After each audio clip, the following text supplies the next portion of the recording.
let's introduce Steve Paikin, who I'm sure is familiar to many of you, and also David Skok. If you haven't met him, please, we will introduce everyone to David at the end of the evening, but David is founder, CEO, and editor-in-chief of The Logic.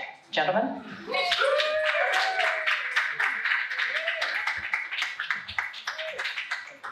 David. That's a microphone. I'm a TV guy, so I can tell you. I wasn't nervous until the investigative thing happened. Now, I'm not sure how investigative this is going to be. It's going to be a bit of a conversation. That's take all. off my jacket. No, it'll be okay. The media business, as I think everybody in this room knows, is a crazy business nowadays. We are going through an age of anxiety. There is digital disruption like never before. So the first question may be fairly obvious.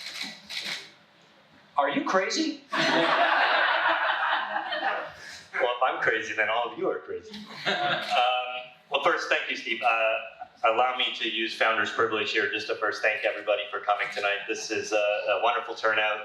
When you have these things in your head that you create and think about, it's always easier to imagine it and then to actually see people is wonderful. Also, huge thank you to our sponsors, and most importantly, I want to get this out now, 2 huge thank yous. One, to this wonderful team here at Eastbound Brewery, and big applause for them, please.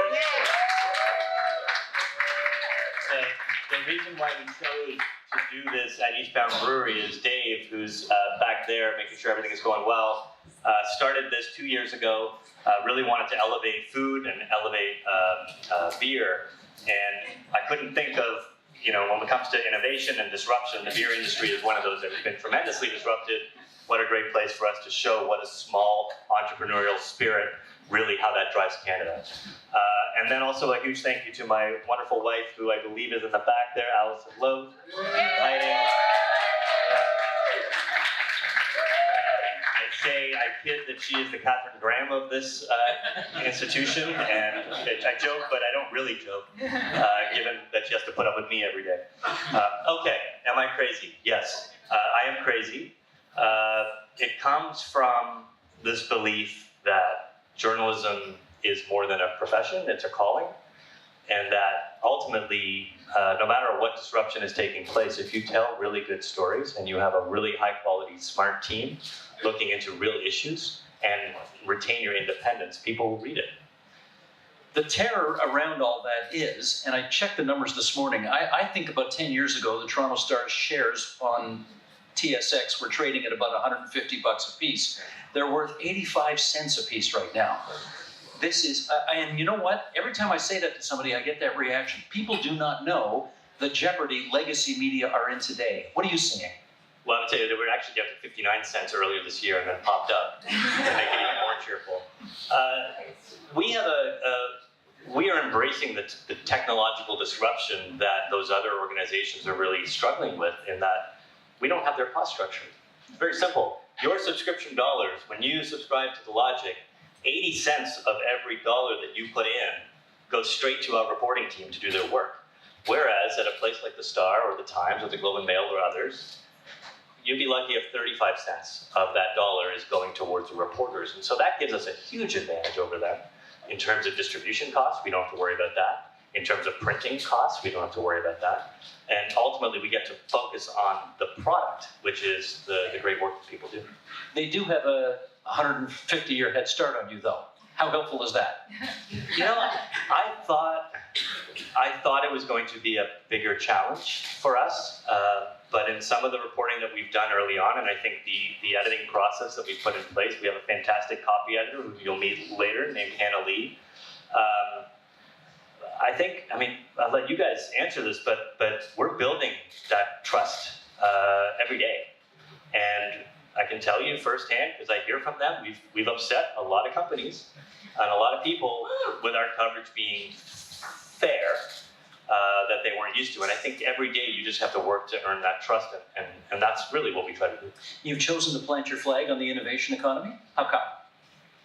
Well, I think Canada is the innovation economy. Our future rests on it. If you look at where we were, this is a resource extraction-based economy. We all know that. how we transform our economy from a resource-based economy to a knowledge-based economy is the story of our times. I think even if you look at the story in Ottawa this month, a lot of it rests on that challenge of we're losing foreign direct investment from our oil and resource extraction world. How do we generate new revenues for this country, whether through FDI, so is it bringing big tech onto our shores, whether it's through boosting up and propping up existing Canadian large companies, or whether it's through starting and fostering an innovation economy. This is big. As Allison said to me when we first started thinking about how to talk about the logic, if you care about the future of Canada, you should be reading the logic, because ultimately what we report on is about the future of the country. They often say people who get into journalism do so because they like to afflict the comfortable and comfort the afflicted. Who are the comfortable that you are afflicting in doing this work? Well, that was a good one. That was really awesome. Complacency. So not really people, this idea.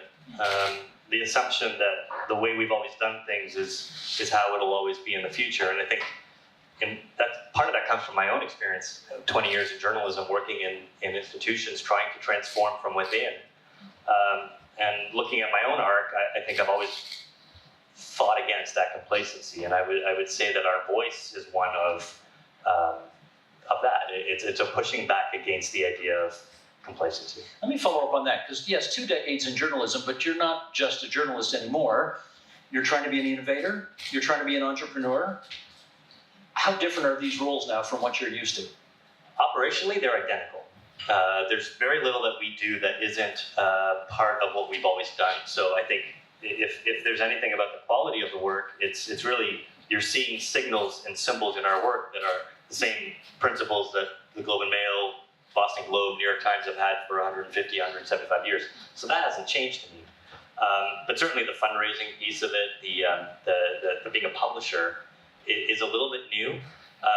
What's really been interesting about that is being an entrepreneur, covering entrepreneurs, has given me personally a very unique lens on that world, and also to a far better sense of what it takes for someone like Dave to, and there's another Dave, there are 2 Daves who run the bar, give them a better sense of understanding what it takes to run a business. And so I think even when we're out there reporting and trying to get these stories, I hope it comes through in our coverage that we're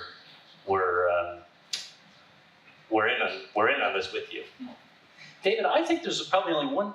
I mean, you've achieved a hell of a lot in journalism, I have to say, both here and in Boston, where I don't know, do we share a love of a certain baseball team in Boston? We do not. We do not.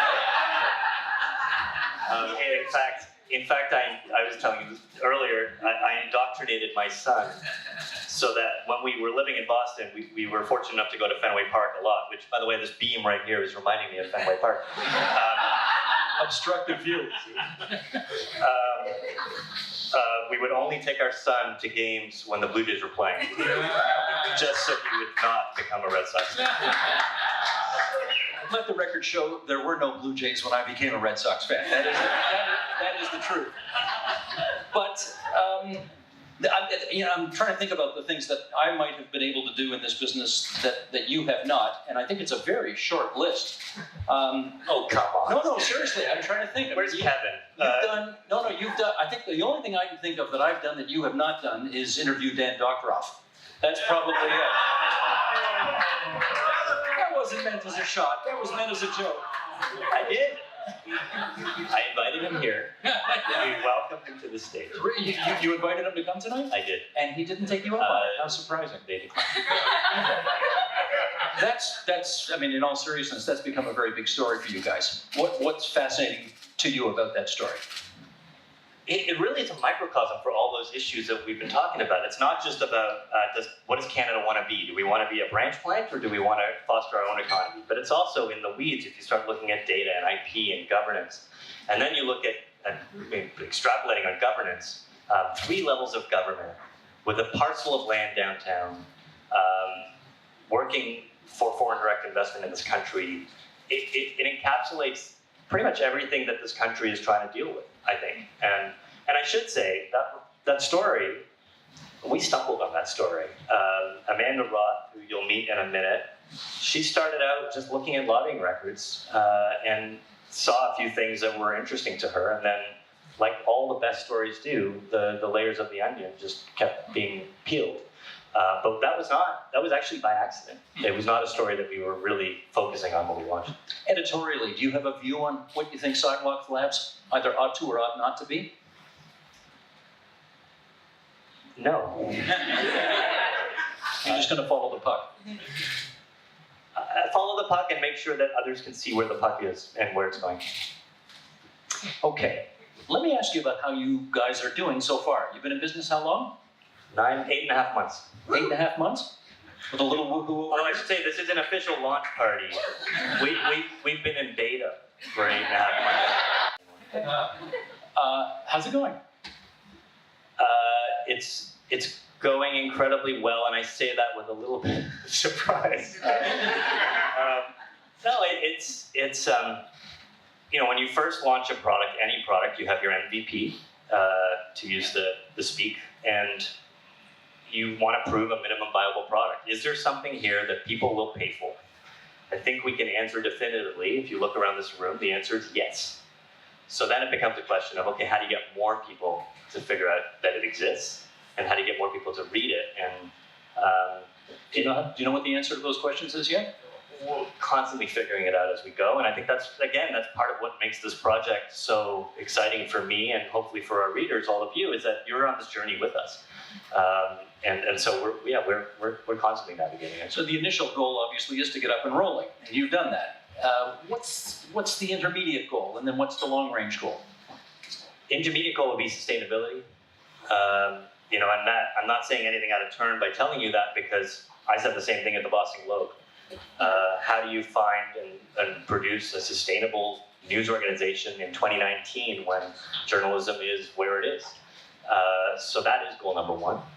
And then, of course, I believe that we can grow this into a very healthy, long-term news organization that maybe lasts 150, 175 years. Well, that was sort of the next question, because your experience with the Boston Globe, they're owned by a billionaire. So their chances seem pretty good. If they want to hang in there, they can sustain losses for a long time. How do you make the comparison for what you're working on right now? Well, we're independent. And I think that holds a lot of cards to me, at least. When I hear from people who are upset or happy with our coverage and they think we're supporting one side or favoring one side or another, a very simple answer that we can give them is, well, no, we're a bootstrap startup that is independently reporting on this work. And I actually think that gives us more credibility in the short term. We're building trust by continuing to do things that way, and it's stuff that, and I do want to single out Kevin as I see him now with my eyesight, taught me a long time ago. Kevin is a long-time friend and mentor of mine that... We can do better than that. That's Kevin Newman right there. Come on. That journalism, you rely on the principles, and you build a long-term business, a viable business through that trust. You're going to have 1 million people telling you that this... As you can maybe tell by my squirming a little bit, I've always preferred actions louder than words, or actions speak louder than words, and I just think every day we'll keep showing them. And I think we are, to a large extent already. I see the way the others are reacting to our work and where they're marshaling their resources. And that tells me that we're doing something right. Why is it called The Logic? I've a few people who've asked me that. I was looking for something that could speak to innovation. And the first machine learning language for computer programming was logic. And it was kind of speaking to machine learning and Geoffrey Hinton and all these founding godfathers of AI in our country. That's it. So the logic came from that, and then obviously it had a whole bunch of other double meanings to it. In a time of post-truth, or whatever you want to call this era, to actually have logical, fact-based reporting is an important message to send. Was this part of it at all? Oh, Steve. You a Star Trek nerd? Did that have something to do? Wow, Red Sox and Star Trek. So many reasons not to like me. I know, I get it. We are actually going to bring some members of your team up here just to have a quick little chat with them and take a flyer on this, because What was the pitch? Very simply, I can't guarantee you'll be around in 6 months, which is actually what I said to them. Anyone else? I won't say that anymore. I can't guarantee you'll be around in 6 months, but I guarantee you'll do the best work of your career, and you'll have the time and space to do it. And that worked? We'll find out. Should we bring the team up? Each other. You are all part of this community, and it's really important that you all get to know each other, so that we're doing our jobs here.